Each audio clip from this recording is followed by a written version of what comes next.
Assalamualaikum warahmatullahi wabarakatuh. Waalaikumsalam warahmatullahi wabarakatuh. Today we would like to share the result of our Wabarakatuh. interview at SMA Pembangunan Lab Universitas Negeri Padang, especially about kurikulum 13, kurikulum Merdeka, and deep learning approach. So, before we start, I would like to introduce my group member first. Dera consists of Nadia Salwa, Syahira Nuran Fajal, and myself, Atika Mazaya Nabila. Okay, without further ado, let's begin with material one. Next slide, please. Okay, the first one is about curriculum implementation. Yeah, if we look at the development of curriculum in this school, we can see that it has changed gradually over time to improve the learning process. In the beginning, the school used the curriculum 2013. At that time, learning was more structured and guided by the teacher. After that, in 2022, the school moved to curriculum Merdeka. This curriculum gives more uh, freedom to students, such as learning project based on their interests, express opinion more freely, and kinds of like that. It make learning flexible and encourage students to be more active to participate in class. Then, starting from 2025, the school began to apply a new approach called deep learning. This approach is actually a development from Curriculum Merdeka. Then, deep learning is still new, so the impact are not visible yet.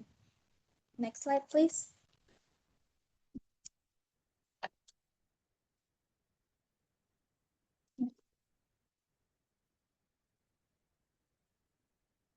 Yeah. In this slide, we will talk about curriculum development. Yeah, before deep learning was applied, the school used Curriculum Merdeka. Curriculum Merdeka is more student-centered and flexible. It makes students more active in class and give them more chances to participate in learning process. After that, the school developed a new approach called deep learning. Deep learning is an extension of Curriculum Merdeka. The main difference is that deep learning focuses more on deeper understanding. It also connects different activities and uses more real life practice. Next slide, please.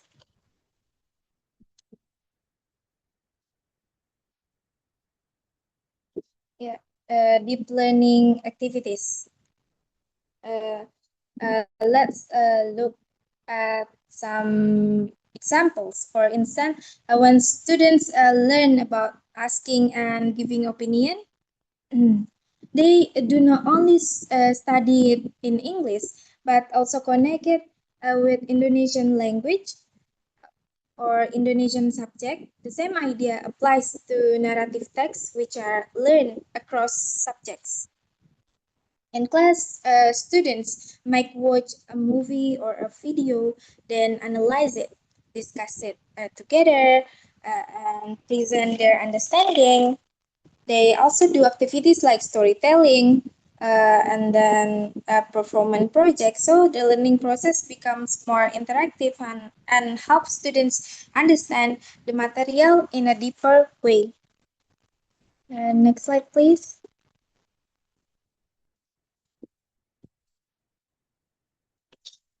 It's about types of English classes. Yeah, there are two types of class. The first one is regular English. Regular English is more basic, around 2 hours, and focuses on listening and speaking skill.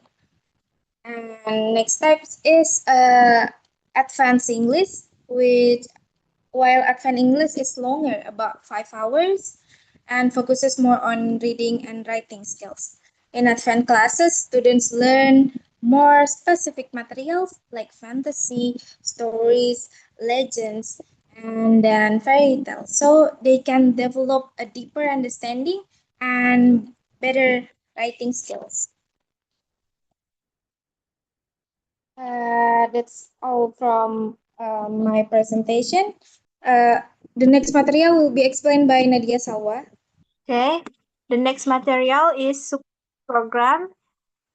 There is also a sporting program called English Day, which is held every Wednesday. In this program, students practice their English skills through various fun and interactive activities such as singing, speech, storytelling, poetry, drama, and stand-up comedy. Each class is also guided by teachers and trainers who help students prepare and perform their activities. This program helps students become more confident and improve their speaking skills in real life situations. Next slide, please. Next slide.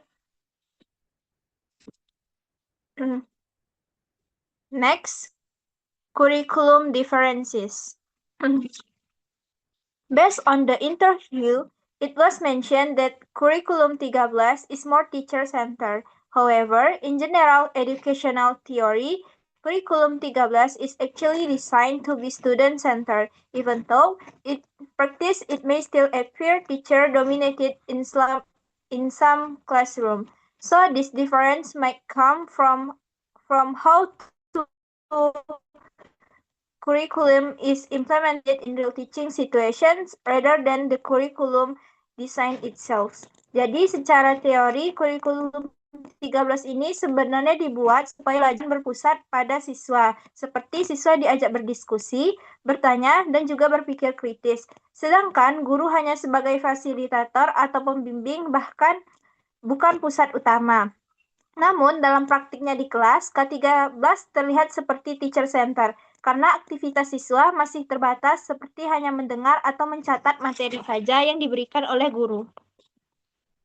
This difference happens because of how the curriculum is applied in real classroom, not because the curriculum is wrong. It can be caused by the several factors such as teachers not being used to center methods, limited time, so teachers choose faster teaching methods and limited learning facilities.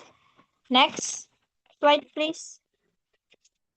Next, assessment system. For the assessment system, there is actually not a big difference between the two curricula. However, in the Merdeka curriculum and deep learning approach, the focus is more on students' participation and practical skills rather than only theory.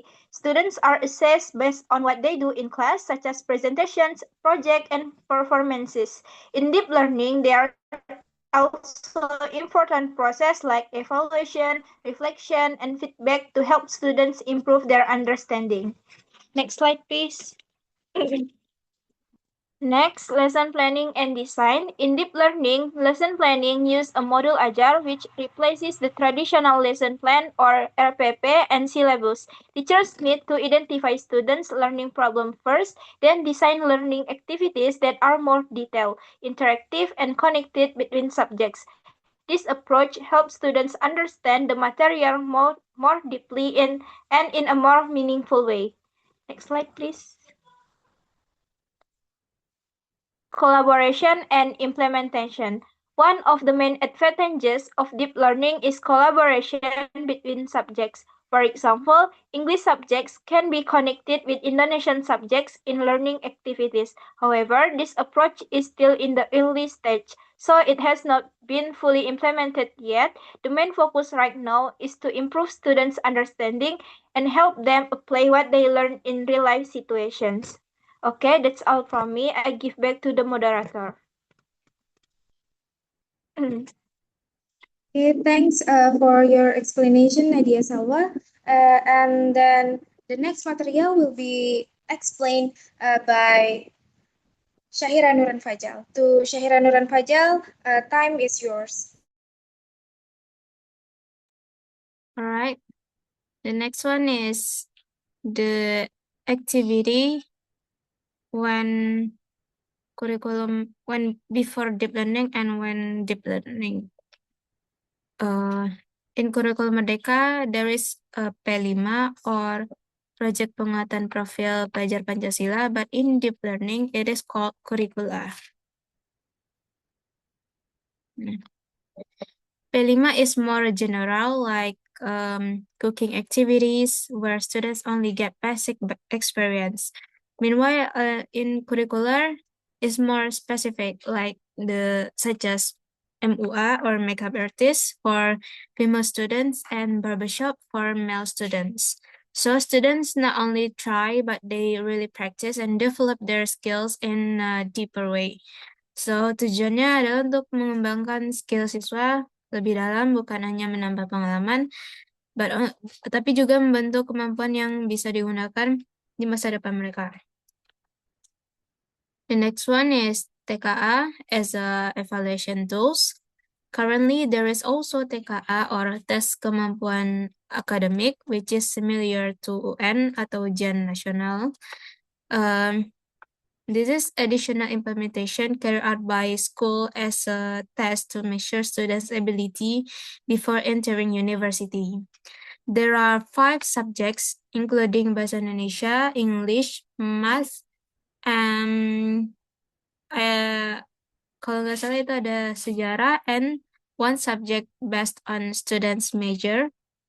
Contohnya, if students choose English major, they will take advanced English. The school also collaborates with Ganesha Operation, kayak Bimbel GO, and the questions are based on national standards and HOTS or high overthinking skills, which train students to think critically and analytically. Besides, siswa juga mendapatkan buku khusus untuk persiapan evaluasi TKA ini. Impact of TKA, dampaknya TKA affects student study time, especially for grade 12 students, untuk siswa kelas 12. Itu waktunya from 4 p.m. until 5:30 sampai jam 5:30 sore as additional classes. This means students have longer study hours than before. However, it has a positive impact because it increases students' motivation to study and makes them more prepared for exams. Some students feel more challenged and become more serious in learning because of TKA, and TKA will continue if it is considered effective both by the school and possibly by the government. And the next one is challenges and evaluation. Of course, there are some challenges such as limited learning resources like books and media, and also the need for adaptation to the new curriculum. Teachers and students still need time to adjust. Selain itu, karena deep learning ini masih baru, the results are not fully optimal yet and still in the process of development.